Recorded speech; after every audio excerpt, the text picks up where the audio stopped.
Right, we are now ready for the public hearing on the Bikeway Master Plan. Ms. Conway, has the public hearing been properly advertised? Yes, Madam Mayor, the public hearing has been properly advertised. Great, thank you very much. You're welcome. Is there a staff report? No? Good evening. I can just say that we were here last time in November, and we followed your direction by putting the end of the public hearing will be the public will be open. The public records will be open until January 9th.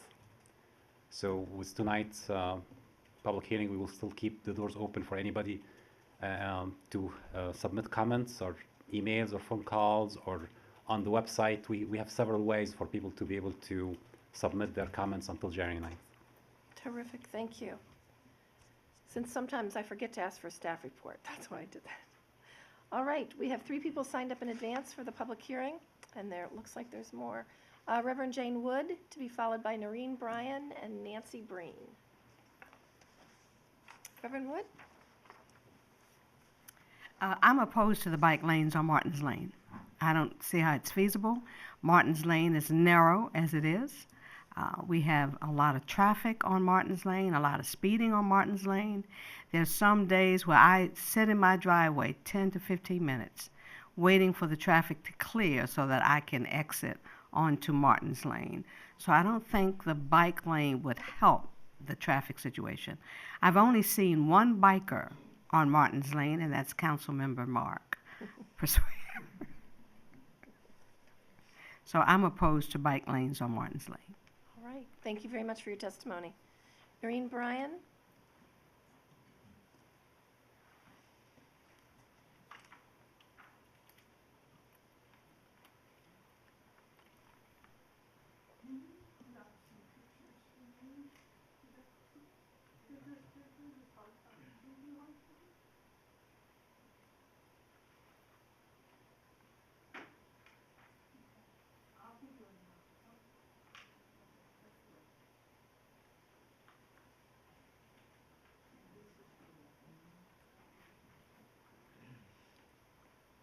Good evening, Madam Mayor and members of the council. I'm Noreen Bryan. I live at 207 South Washington Street. This evening, I'm here to testify for the West End Citizens Association at the request of President Larry Giammo. First, I want to give you a bit of history about the role and power of the master plan. When the Victory Court development was awarded or approved in 2010, the developer was required to replace the sidewalks on Fleet Street. The existing sidewalks at that time included a tree box and trees between the Fleet Street curb and the sidewalk. The neighbors in the Historic District Commission recommended that these tree lawns be preserved. City staff argued that the master plan called for an 8-foot wide shared use bike and pedestrian path. This could only be accomplished by cutting down the trees and getting rid of the tree lawn. In spite of the safety risks and the adverse aesthetic effects to the historic houses, conformance with the master plan trumped these concerns. In fact, the zoning ordinance, if we all look at it, requires that a development must be denied if it does not conform to the master plan. And I will leave this, I've got the sites in case you want to look at that, but I wanted to be sure you had that. What this means, it left a very strong lesson learned that you can't come in and talk about the placing of bike paths, etc., if they're after the fact, after they're already in the master plan, then they become policy of the city. And I think that's something that we really need to recognize, that when we're talking about putting something into the master plan, we are making a commitment for the future for the city. This first photo, which I've put up, is just to show you what Fleet Street looks like today. It's now got a sidewalk right on the curb, and you can see those buses run right next to it. We got rid of a lot of safety when we put in that joint bike path. Someplace along the line, it went from being an 8-foot path to a 5-foot path. How that happened, I don't know. The concerns of the West End have to do with dedicated bike paths. I want to be clear that we're not talking in opposition to sparrows or other or shared use areas for bikes and other vehicles. Our concerns are dedicated bike paths. And there are a number of these abutting or mostly inside the West End, and that's the next slide. Greg, if you would. Sorry, doesn't rotate it.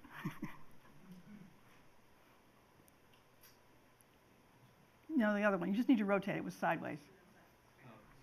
That's okay. Thanks. I just want to put the list up so I don't have to go through that for you. These are all places that dedicated bike paths are included in the draft Bikeways Master Plan. These roads have heavy vehicular traffic and no shoulders. On-street parking is critically important to residents on many of these streets. Land dedicated to bike paths would result in the loss of some or all of the following on these existing streets. We'd lose a travel lane, parking, or sidewalks, or tree lawns, or trees, or residents' front yards. At the December 17th WECA meeting, the position was articulated that to be responsible, the plan should proactively define where the land for each new dedicated bicycle path would come from. We don't have any free land here. It has to come out of something that exists. And it would create a public process that would allow citizens to participate in the selection of streets for bikeways and the land that would be dedicated. Since the Bikeways Master Plan fails to provide either of these, WECA believes that the potential for extreme adverse consequences to the neighborhood are high. You'll notice that Martin's Lane is one of those that I'm very concerned about, but Maryland, there's multiples up here. As I learned from participating in Victory Court development, if these dedicated bike paths become part of the master plan, then it only becomes a question of where the land's coming from, not what streets they'd be located on. And I want to take the time to put up the next one so that you can really see the kinds of problems we're talking about. This is Maryland Avenue. You're looking towards the north, and the curb is right down to the road, and what you have is a retaining wall so that if you wanted to put a bikeway on the north side of Maryland Avenue, you either have to take that travel lane or you have to take down the wall. Would you put up the next one?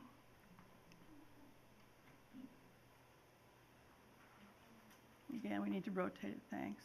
This is looking at the south side. Again, the sidewalk is on the curb, and you can see that the land goes up a hill, so those are front yards. And if you put on the next one, when you look, what you can't quite see in this picture is that there's a retaining wall through much of that. So putting a bike path here is tricky business. It needs some study, and designating that this is a location today doesn't seem to make sense. Further on Maryland Avenue, the proposed bikeway goes from South Washington Street to Great Falls Road. When you if you were coming into town on this bike path and you get to South Washington Street, the bike path goes into the road. You no longer have a bike path. You are sent out with all the other vehicles to traverse from there into town center with all the vehicles. So in a somewhat the less congested area, we have a bike path. In the far more congested area near City Hall, near the county office buildings, crossing Jefferson Street and on into town center, now that bicycles are put with the traffic. So these particular handful of streets are of real concern to the West End because they are high risk and they pose real impacts on pedestrian safety, on front yards, and on travel lanes.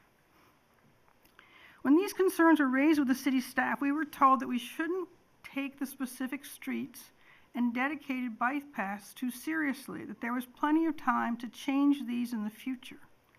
When staff was shown the geography of Maryland Avenue, they would not acknowledge that either front yards or a traffic lane would be lost in order to provide a buffered bike path. I forgot to mention that on Maryland Avenue, we're talking about a buffered bike path. This is a 10 to 12 foot wide element. It's got a 5 or 6 foot buffer and a 5 or 6 foot wide bike path. So that's a whole lane of traffic.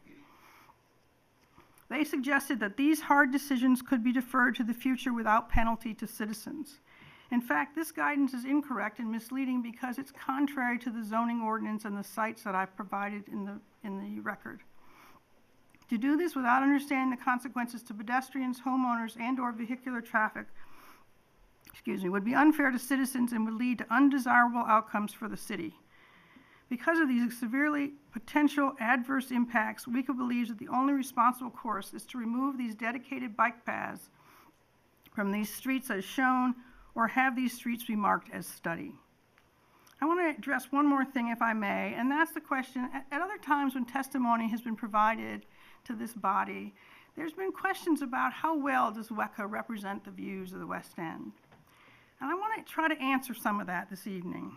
In the summer, in May of 2016, the West End had a survey of all the households, and we had a heavy response. In other words, I think 522 households responded. A similar survey was conducted in 1986. As part of the current survey and the past one, the residents were asked how they travel to work. The number of residents who bike to work daily is small. It's 3%, and has decreased over the last 30 years. In 1986, 4% of the people said they bike to work every day.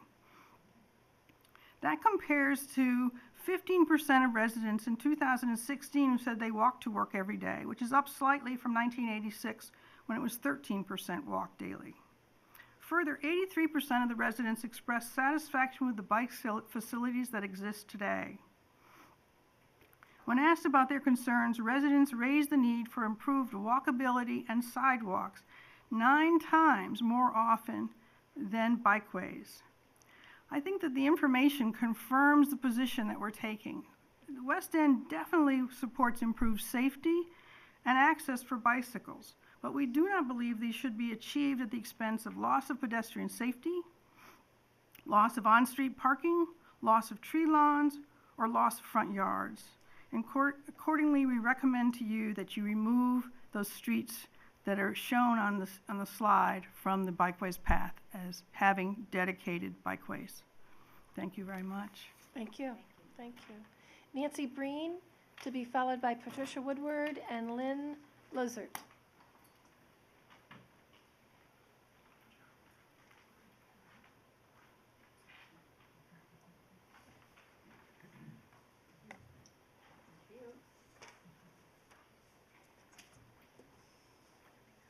Thank you.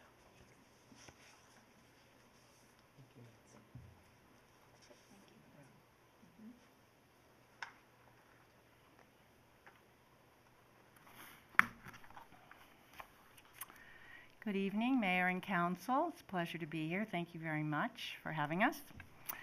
I'm Nancy Breen. I chair the Rockville Bicycle Advisory Committee. I live at 713 Ivy League Lane in Rockville, and it's just off Rockville Pike behind the post office. So on behalf of the Rockville Bicycle Advisory Committee, I would like to express strong support for the Bikeway Master Plan update. On November 21st, when Dr. El-Shafi presented the updated plan, Mayor Newton said she wants to make Rockville premier in bicycling, and RBAC fully supports that goal. We want to see it premier too. And I'd also like to thank the Planning Commission for their contribution to the plan. To become a premier cycling city, Rockville needs to connect existing bike routes into a viable network that allows all types of cyclists to ride comfortably and safely. This means continuous bike routes with wayfinding signage so that everyone, including families, elderly citizens, and even children, can ride their bikes wherever they want to go in Rockville. Overall, the plan is strong and provides a good foundation. In particular, we would like to recognize one specific project in the plan necessary to achieving the goal of bike safety, and that is the two-way protected bike lane on Rockville Pike. And this is on both sides of Rockville Pike. This bicycle lane is the result of an especially prescient addition on the part of the Planning Commission to the updated plan. And of course, this lane is part of the Rockville Pike Plan, which this body has already passed.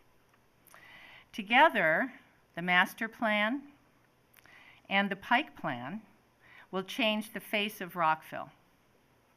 The Pike, which is already an important shopping district for all of Montgomery County, as well as Rockville, will also become an inviting venue for pedestrians, cyclists, and motorists. RBAC strongly supports protected bicycle lanes on both sides of Rockville Pike, and we'd like them installed as soon as possible. Even if the protected bike lanes are temporary, until other parts of the plan are implemented. In addition to the Pike route, the crosstown routes and the linkages to other jurisdictions strengthen this plan. While the plan is very good and we do not wish to hold up the approval process, RBAC recommends that the city develop some supplemental materials which would include an implementation plan in order to operationalize what we're going to do, or what you're going to do, what the city's going to do. An implementation plan will help the city use its resources most effectively as it carries out the plan, and we recommend that the implementation plan include the gap analysis plan, which was presented by David Anspacher at the council meeting on October 24th. This is something that the Montgomery County Planning Department has developed.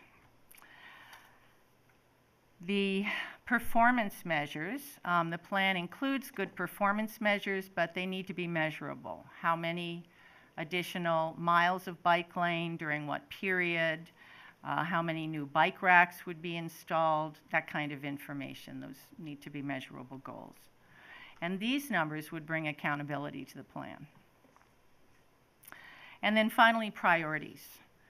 The projects and programs included in the plan aren't prioritized at this point, and adding prioritization would help accountability, and it gives the city staff, advocates, and elected officials a sense of where to begin with implementing the plan and where to direct the resources. RBAC both endorses the plan and recommends that council members ask city staff to develop an implementation plan that addresses the issues above. Overall, Rockville needs to sharpen its focus and accelerate its activities to improve cycling. Alexandria and Bethesda have already eclipsed Rockville, and we risk being overshadowed by Silver Spring, where the county is now putting its efforts and has already put in 2 protected bikeways on arterials. So during the budget hearings, RBAC will bring forward specific recommendations for performance measures, metrics, and implementation. RBAC fully supports Mayor Newton's goal of making Rockville premier in biking, and passing the Bikeway Master Plan and implementing it on an accelerated schedule in less than 10 years is key to accomplishing this goal. Thank you very much. Thank you. Patricia Woodward, to be followed by Lynn Losert.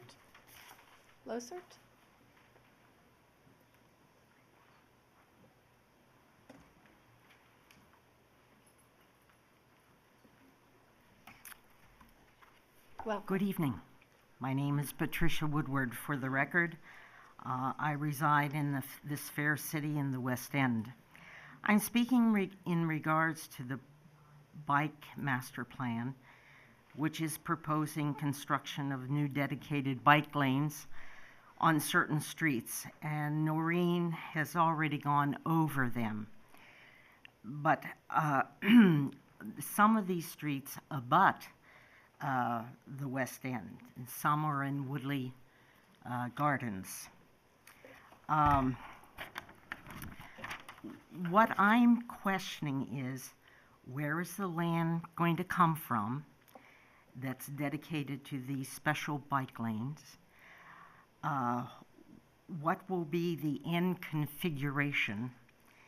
And the point in zoning and planning, the citizens should be involved, especially on the areas that are designated on these various streets. So therefore, there should be more engineering studies, traffic studies, how this configuration is going to go, how it would flow. So each of these 6 designated areas, the residents in this on these certain areas should be consulted, and it should be, the plan should go out and everybody would understand and would even have further comments, but nevertheless, further study needs to be done. Now, Weka, we were told at our meeting, specific streets and dedication, but there would not be a penalty, or there would be plenty of time to change these elements in the future. Really? What does that mean? And installation of these, quote, hard decisions could be deferred to the future without penalty to the citizens. Frankly, this is not planning, zoning, and governing how it works. And I see that this is a disaster waiting to happen at the cost of taxpayers' time and money. We should have, please, more engineering studies, whatever you want to call it, because the barometer is really safety for pedestrians, for those who park their cars on the street, for bikers, for all other vehicular modes of transportation. So please, in considering this, I am not against biking. However, I think some very thoughtful studies, and that the communities that are, or the residents that are going to be strictly involved, should be totally informed of all of this. And I thank you very much for your consideration. Good evening. Thank you very much. Lynn Loser? Welcome. Yeah, thank you. Thank you for your time and your attention, Mayor and Council. I'm here to follow up on what Nancy said. My name is Lynn Losert. I live not far from Rio, and I'm always bragging to my friends in other states, New York, New Jersey, Pennsylvania, how I can ride from my house all the way down to Washington, D.C. and Northern Virginia and all over.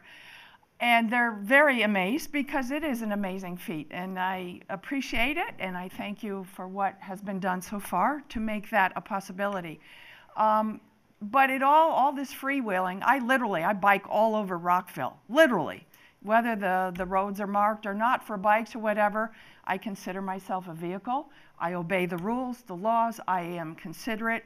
It all halts at the pike, because the pike is just dangerous. It's dangerous for bikers, it's dangerous for motorists, it's dangerous for pedestrians. I just want to endorse what Nancy said, that the Bikeway plan needs to really start with an implementation plan, measurable goals, actionable things that we can literally check off. I literally think, and she mentioned, Nancy did, that Silver Spring is booming, and it's hard for me to get over there. I have to be very careful when I cross the pike. I do it, and I do it very carefully, but Twin Brook is very inaccessible to bikers unless you go all the way around Goody and then down through the housing developments. So just to re-endorse what Nancy said, that really please consider the bike path along, the double path along Rockville Pike, that it becomes an actionable, measurable plan, that it becomes prioritized, so that we start seeing some north and south throughways as well as east and west crossways. Thank you very much for your time. Thank you. And ever onward, biking. Thank you. Thank you. That exhausts the list of those who signed up in advance for the public hearing. Is there anyone else who would like to address this public hearing?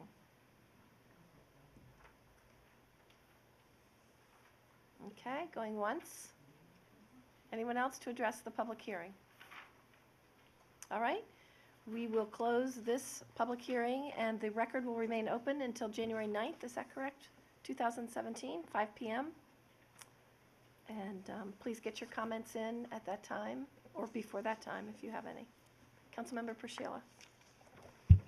Madam Mayor, I do have a couple questions, but I don't want to pose them tonight, so I will be sending emails to some of the people who testified this evening, really more just to follow up information, and when I do, I'll CC all my elected colleagues on those. Thank you.